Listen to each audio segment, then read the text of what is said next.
Salut, comment allez-vous Big Soda Movie Lovers?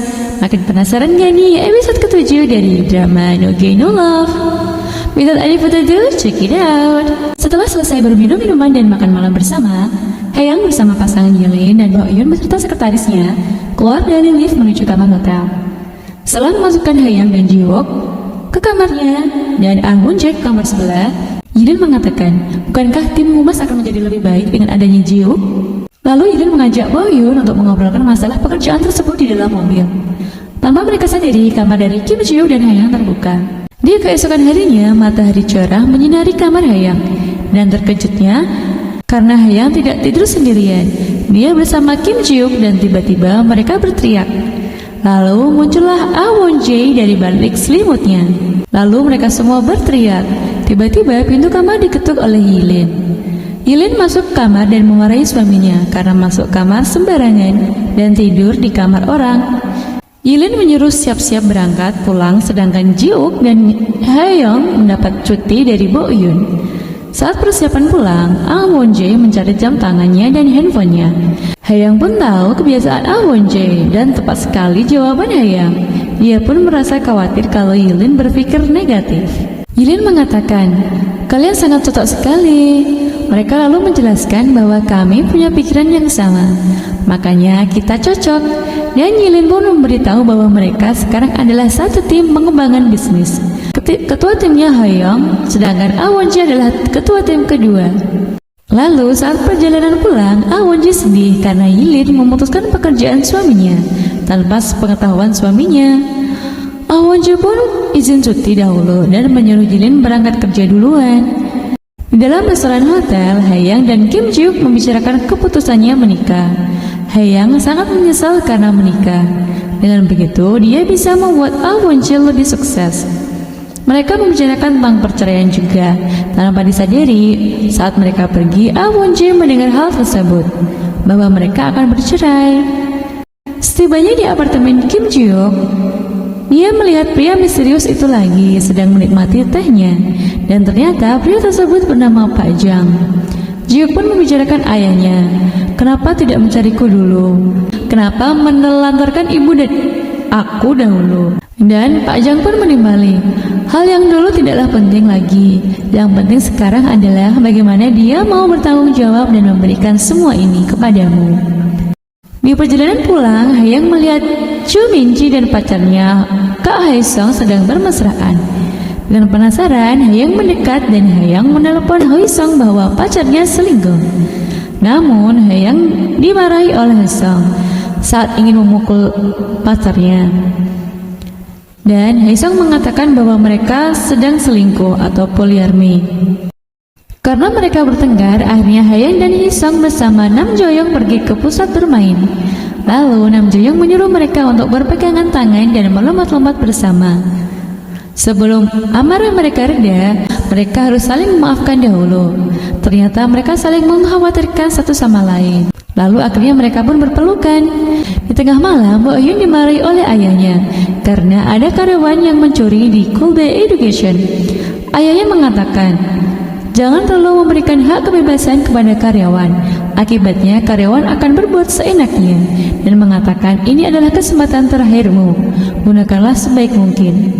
Di pagi hari yang cerah, Haeyang dijemput oleh Kim Ji-wook. Haeyang tidak bisa menahan kantuknya dan tertidur. Saat dia terbangun, dia meminta hal-hal yang aneh kepada Kim Ji-wook.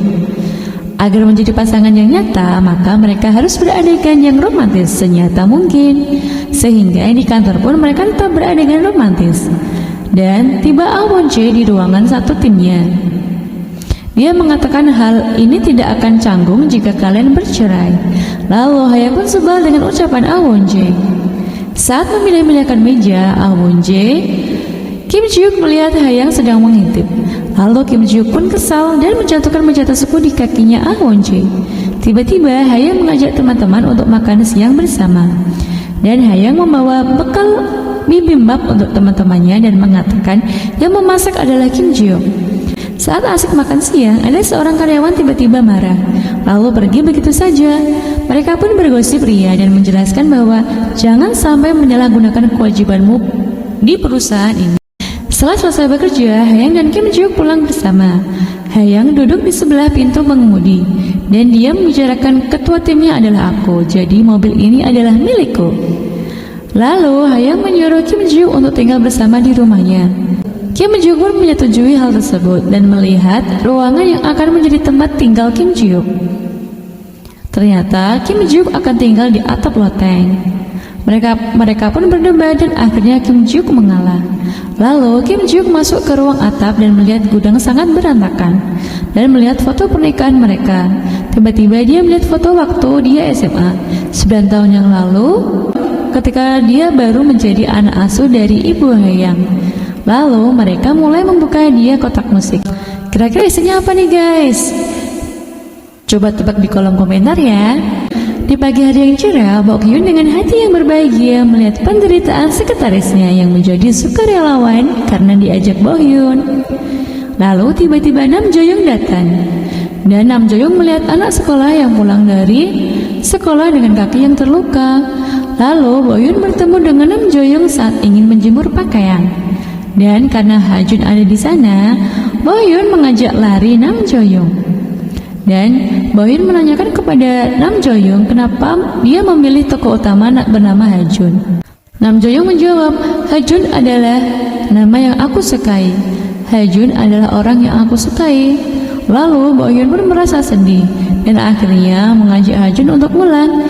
Sebelum pulang, Nam Jo-young mampir ke apotek karena melihat luka di tangan Bok-hyun sehingga dia ingin membelikan obat tersebut.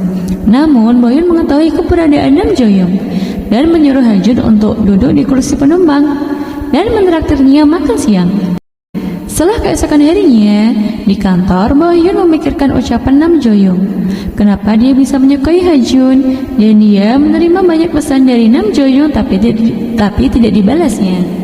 Saat dia keluar ruangan, Ha-jun mengatakan akan ikut pesta rumah baru Haeyang. Lalu Bok-hyun meminta untuk diajak ikut juga. Ha-jun pun menolak karena tidak ada karyawan yang mau bersama bos saat liburan kerja. Bok-hyun pun punya ide dengan menghubungi Kim Ji-wook agar dapat diundang di pesta rumahnya. Namun Ji-wook yang kurang peka malah mengabaikannya. Di pagi hari yang cerah, pesta rumah tiba. Teman-temannya datang dan pasangan Jilin pun datang juga, serta seluruh tim divisinya. Dan mereka merayakan hari itu dengan penuh bahagia dan penuh dengan kenangan. Hingga tak terasa malam pun tiba. Haeyang mengatakan, pantas kamu jadi karyawan populer karena kamu sangat cekatan dalam bekerja. Dan dia meminta maaf karena membuat masa depan Kim Ji-wook hilang. Seharusnya Kim Ji-wook punya pacar. Seharusnya Kim Ji-wook punya hubungan singkat dengan seseorang. Lalu Kim Ji-wook pun mendekat. Aku sudah bahagia bersamamu saat ini. Dan tada, adegannya sangat romantis. Lalu Kim Ji-wook pun kembali ke atap ruangannya. Dan tiba-tiba Haeyang menyusul dan Kim Ji-wook mendengar suara langkah kaki Haeyang datang. Dan tiba-tiba Haeyang mencium Kim Ji-wook dengan mesranya. So sweet banget. Lalu bagaimanakah kisah selanjutnya? Ikuti terus channel Bing Sweety Movie untuk update kisah-kisah seru lainnya. Thank you for watching bestie. Have a nice day.